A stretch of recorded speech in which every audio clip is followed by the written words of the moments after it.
कभी सोचा है कि घर के कोने में जो एक छोटा सा पौधा रखा होता है, जो मतलब हिल डुल भी नहीं सकता, वो असल में एक छोटा मोटा केमिकल जीनियस है।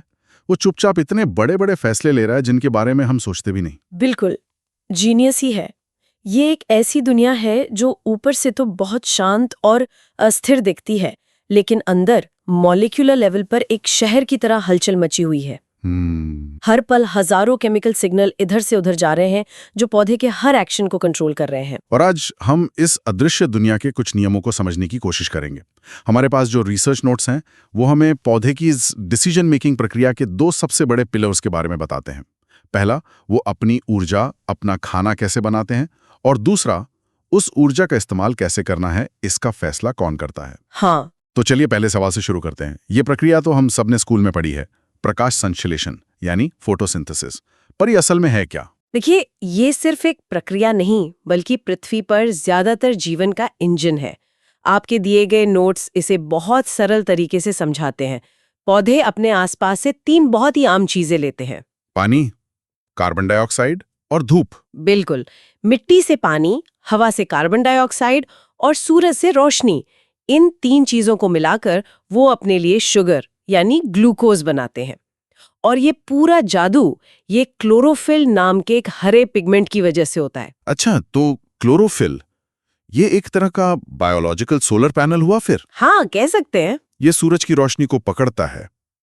पर एक बात मुझे हमेशा से हैरान करती है, पौधे हरे ही क्यों दिखते हैं? मैंने कहीं पढ़ा था कि शायद इसलिए क्योंकि वो हरे रंग को सोखते नहीं, उसे वापस फेंक देते हैं। ये बिल्कुल सही पॉइंट है आपका।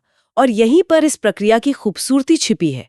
रिसर्च बताती है कि क्लोरोफिल बैंगनी, नीले और लाल रंग की रोशनी को सबसे अच्छे से सोखता है। अच्छा, ज्यादातर लाल या बैंगनी?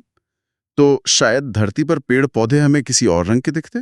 ये एक बहुत ही दिलचस्प विचार है। सैद्धांतिक रूप से हाँ, पौधे उस रोशनी को पकड़ने के लिए विकसित होते जो सबसे ज्यादा उपलब्ध है। अगर सूरज का स्पेक्ट्रम अलग होता तो शायद हमारे पास नीले या लाल जंगल होते। वाह। खैर, जो प्रक्रिया होती है वो भी सीधी नहीं है। नोट्स में इसे 2 हिस्सों में बांटा गया है। हाँ, मैंने देखा, लाइट रिएक्शन और डार्क रिएक्शन। सुनने में तो ऐसा लगता है जैसे एक दिन में होता है और एक रात में। ये एक आम गलतफहमी है, दोनों ही दिन में होते हैं। अच्छा। इसे ऐसे समझिए, पहला स्टेप है लाइट रिएक्शन या प्रकाश रासायनिक अभिक्रिया। इसमें पौधा सूरज की रोशनी को पकड़कर उसे एक रिचार्जेबल बैटरी में स्टोर करता है। एक बैटरी में? हाँ, ये बैटरी है एटीपी नाम का एक मॉलिक्यूल। इस प्रोसेस में पानी का अणु H2O टूटता है और ऑक्सीजन एक वेस्ट प्रोडक्ट की तरह बाहर निकल जाती है। और ये वही ऑक्सीजन है जो? हाँ, जो हम सांस लेने के लिए इस्तेमाल करते हैं। तो पौधे असल में हमारे लिए ऑक्सीजन बना ही नहीं रहे, वो तो बस पानी को तोड़ते वो उसे कचरे की तरह बाहर फेंक रहे हैं। बिल्कुल। और हम उस कचरे पर जिंदा हैं। ठीक है, तो बैटरी चार्ज हो गई। अब क्या? अब आता है दूसरा स्टेप, जिसे डार्क रिएक्शन या केल्विन साइकिल कहते हैं। इसे डार्क इसलिए कहते हैं क्योंकि इसे सीधे रोशनी की जरूरत नहीं होती। अब पौधा उस चार्ज की हुई एटीपी बैटरी का इस्तेमाल करता है। वो हवा से कार्बन डाइऑक्साइड लेता है और उस बैटरी की ऊर्जा से उसे ग्लूकोज यानी अपने भोजन में बदल देता है। तो संक्षेप में, रोशनी पकड़ो, बैटरी चार्ज करो और फिर उस बैटरी से खाना बनाओ। एकदम सही। ये शानदार है। तो इस पूरी प्रक्रिया का बड़ा मतलब क्या हुआ? पौधे हमारे इकोसिस्टम में कहाँ फिट होते हैं? वो नींव है।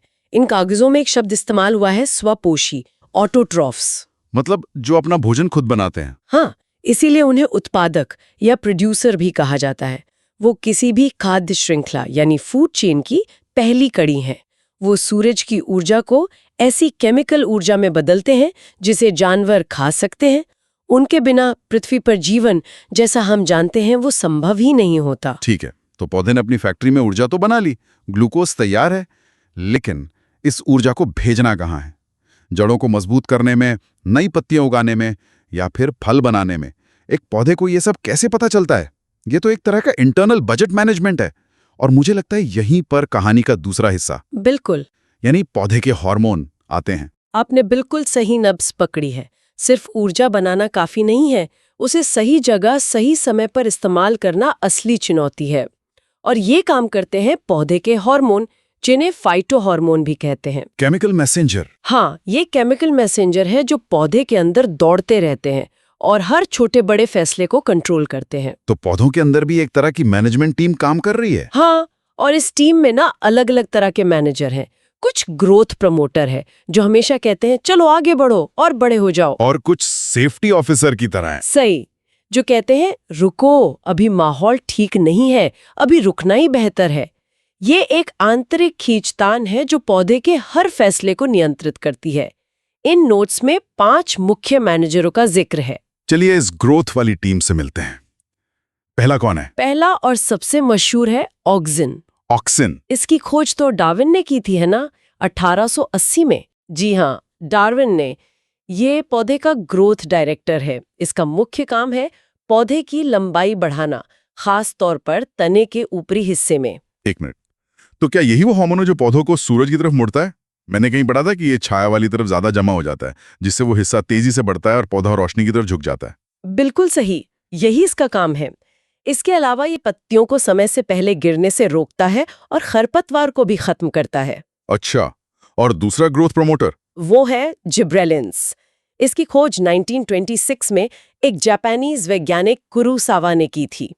ये बौने पौधों को लंबा कर सकता है, फूलों को खिलने में मदद करता है और बीजों का आकार भी बढ़ाता है। खेती में इसका बहुत इस्तेमाल होता है। और तीसरा ग्रोथ हार्मोन है साइटोकाइनिन? हाँ, ये ऑक्सिन के साथ पार्टनरशिप में काम करता है। जहां ऑक्सिन लंबाई बढ़ाता है, वहीं साइटोकाइनिन कोशिका विभाजन यानी सेल डिवीजन को तेज करता है, जिससे पौधे की चौड़ाई और नए अंग जैसे पत्तियां और टहनियां बनती हैं। ये कंस्ट्रक्शन टीम का हेड है, कह सकते हैं। ठीक है, तो ये हो गई ग्रोथ वाली टीम, ऑक्सिन, जिब्रेलिन्स और साइटोकाइनिन। लेकिन आपने सेफ्टी ऑफिसर की भी बात की थी। क्या पौधों में कोई ऐसा ऑफ स्विच भी होता है? कोई ऐसा सिग्नल जो कहे बस अब और नहीं बढ़ना? बहुत अच्छा सवाल है और इसका जवाब है हाँ।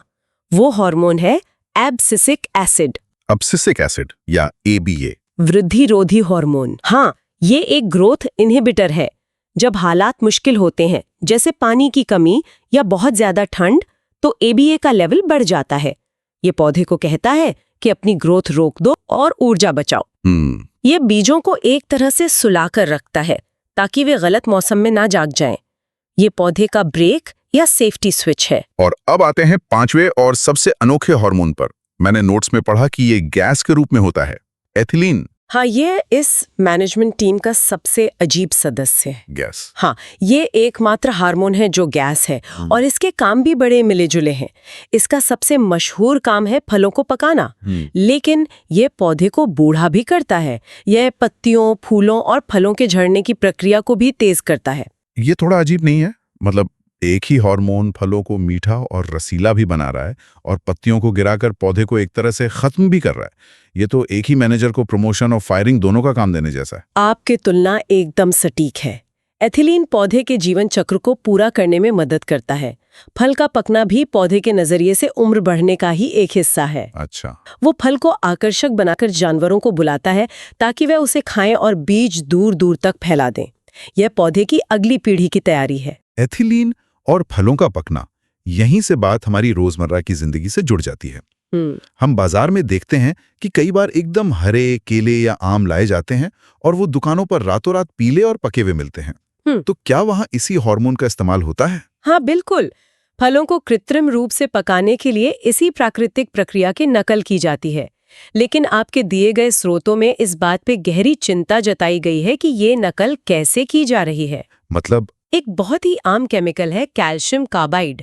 कैल्शियम कार्बाइड, हाँ सुना है मैंने इसका नाम। इसको वो मसाला भी तो कहते हैं ना? सही कहा, वही मसाला। जब कैल्शियम कार्बाइड पर नमी पड़ती है तो ये एसिटिलीन नाम की एक गैस छोड़ता है। ये गैस एथिलीन की तरह ही काम करती है और फलों को जल्दी पका देती है। तो इसमें समस्या क्या है? समस्या ये है कि जो कैल्शियम कार्बाइड बाजार में मिलता है वो इंडस्ट्रियल ग्रेड का होता है और उसमें आर्सेनिक और फास्फोरस जैसी बहुत खतरनाक अशुद्धियां होती हैं। आर्सेनिक? ये तो कैंसर पैदा करने वाला पदार्थ है। बिल्कुल, आर्सेनिक एक जाना माना कैंसरकारी कार्सिनोजन पदार्थ है और एसिटिलीन गैस खुद भी हमारे नर्वस सिस्टम के लिए जहरीली हो सकती है।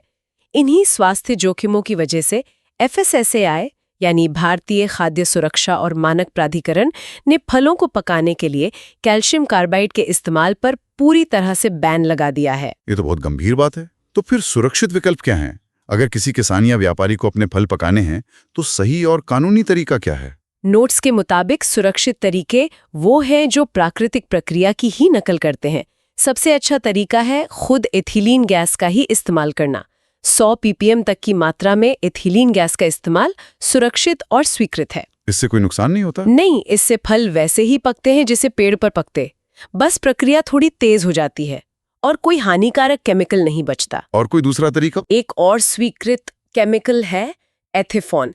ये एक तरल है जिसे पानी में घोलकर इस्तेमाल किया जाता है। जब ये टूटता है तो धीरे धीरे एथिलीन गैस ही छोड़ता है। इसका इस्तेमाल भी नियंत्रित परिस्थितियों में सुरक्षित माना जाता है। तो विकल्प मौजूद हैं, बस जागरूकता और सही नियमों का पालन करने की जरूरत है। बिल्कुल। तो ये उपभोक्ता के लिए जानना बहुत जरूरी है कि उनके फल कैसे पकाए जा रहे हैं। हाँ। आज की बातचीत से ये तो साफ है कि पौधे हमारी सोच से कहीं ज्यादा जटिल और परिष्कृत हैं। वो सिर्फ सूरज की रोशनी को खाने में नहीं बदलते, बल्कि उनके पास अपने जन्म, विकास, उम्र और यहाँ तक कि अपने अंत को भी नियंत्रित करने के लिए एक पूरी केमिकल भाषा और मैनेजमेंट सिस्टम है। बिल्कुल। और जब हम इन प्रक्रियाओं को गहराई से देखते हैं तो हम ये भी समझ पाते हैं कि विज्ञान ने कितनी तरक्की की है। इन रिसर्च पेपर्स में मेंडल के प्रयोगों का भी जिक्र है। 19वीं सदी में मेंडल ने मटर के पौधों को देखकर आनुवंशिकता के नियम खोजे थे। हाँ। उन्होंने देखा कि पौधे की लंबाई या फूल का रंग जैसी चीजें एक पीढ़ी से दूसरी पीढ़ी में कैसे जाती हैं। लेकिन उन्हें ये नहीं पता था कि पौधे की लंबाई को जिब्रेलिन्स जैसा कोई हार्मोन कंट्रोल कर रहा है या फूल के रंग के पीछे कोई केमिकल वजह है। वो तो बस बाहरी नतीजों को देख रहे थे। एग्जैक्टली। और यहीं पर भविष्य के लिए एक सोचने वाली बात छिपी है। मेंडल ने बाहरी लक्षणों को देखा। आज हम उन जीन्स को समझते हैं जो इन हार्मोन्स के उत्पादन को कंट्रोल करते हैं। हम उस पूरे मैनेजमेंट सिस्टम के ब्लूप्रिंट को पढ़ सकते हैं। तो भविष्य के लिए सवाल ये है, क्या हम जेनेटिक इंजीनियरिंग के जरिए इन हार्मोनल रास्तों में बदलाव करके कृषि में क्रांति ला सकते हैं? क्या हम ऐसी फसलें बना सकते हैं जो ज्यादा लचीली हों, जो हमारे आदेश पर पके, या जो सूखे और बाढ़ जैसी मुश्किल जलवायु में भी आसानी से उग सकें? ये पौधों के इस अदृश्य संसार को समझने और उसके साथ मिलकर काम करने का अगला कदम हो सकता है।